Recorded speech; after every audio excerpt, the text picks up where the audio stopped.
జగన్ పాలనంత అరాచకం అని ఒక పక్కన ప్రొజెక్ట్ చేసుకుంటూ తెలుగుదేశం అనుకూల మీడియా ప్రతి అంశంలో కూడా జరిగితేదన్న మంచి అది సహజం, లేదా చంద్రబాబు వల్ల అదే ఫెయిల్ అయినవన్నీ ప్రతిదీ కూడా లోపం జరిగిన ప్రతిదీ కూడా జగన్ వల్లనే లేదా జగన్ అసమర్థత వల్లనే ప్రొజెక్ట్ చేస్తుంటే, లేదు జగన్ వల్లనే అభివృద్ధి జరిగింది అన్నటువంటిదేమో మరోవైపున సాక్షి ప్రొజెక్ట్ చేసుకొస్తుంది.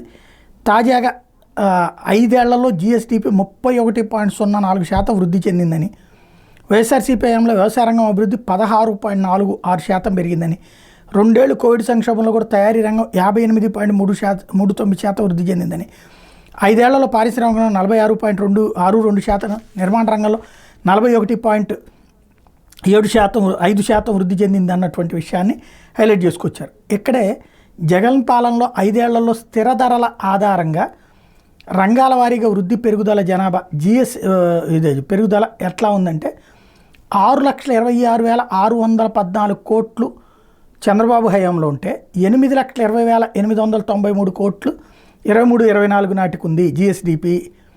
అదే సందర్భంలో వ్యవసాయం 69,303 నుంచి 80,712, తయారీ రంగం 71,514 నుంచి 1,13,277, పారిశ్రామిక 1,52,003 నుంచి 2,22,870 కోట్లలో, నిర్మాణ రంగం 45,795 నుంచి 64,840, బ్యాంకింగ్ ఇన్సూరెన్స్ 26,719 నుంచి 37,952, సేవలు 2,36,254 నుంచి 2,90,360.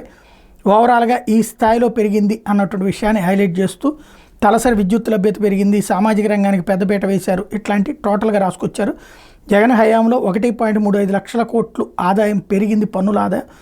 రాష్ట్రంలో సొంత ఆదాయం 2.37 లక్షల కోట్లు అయితే జగన్ అధికారంలో ఉంటే 5 ఏళ్లలో రాష్ట్ర సొంత పన్నుల ఆదాయం 3.72 లక్షల కోట్లకి వచ్చింది అన్నటువంటి కోణాన్ని ప్రొజెక్ట్ చేసుకొచ్చారు. ఇక్కడే కన్ఫ్యూజన్, వీళ్ళు రాసిన వార్తలు ఆర్బీఐ నివేదిక పేరుతో రాసుకొచ్చారు. ఒకటి మొన్నటిదాకా ఉన్నారు చంద్రబాబు హయాంలో 8 లక్షల కోట్ల రూపాయలు జీడీపీ ఉంటే మా హయాంలో 12 లక్షలు అన్నారు. ఇప్పుడేమో జీఎస్టీపీకి సంబంధించి ఇప్పుడు 6,26,000 చంద్రబాబు టైంలో ఉంటే ఇప్పుడు 8,20,000 అంటున్నారు.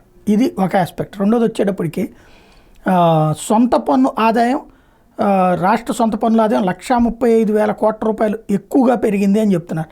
చంద్రబాబు టైంలోనే 2,37,000 ఉంటే జగన్ టైంలో 3,72,000 వచ్చిందంట. అసలు 3,72,000 కోట్ల పన్ను వస్తే బడ్జెట్లో 2.5 లక్షల కోట్లకి ఎందుకు మనం పెట్టుకోవడం?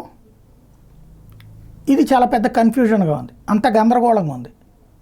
మన బడ్జెట్ ఎంత ఉంది? 2 నుంచి 3 లక్షల కోట్లు మొన్న తీసుకొచ్చింది. మరి 3,72,000 కోట్ల రూపాయల ఆదాయం వస్తే అసలు బడ్జెట్లో ప్రాబ్లం ఏముంది? ఇదేదో తప్పుల తడగ్గా ఉంది ఈ వార్త.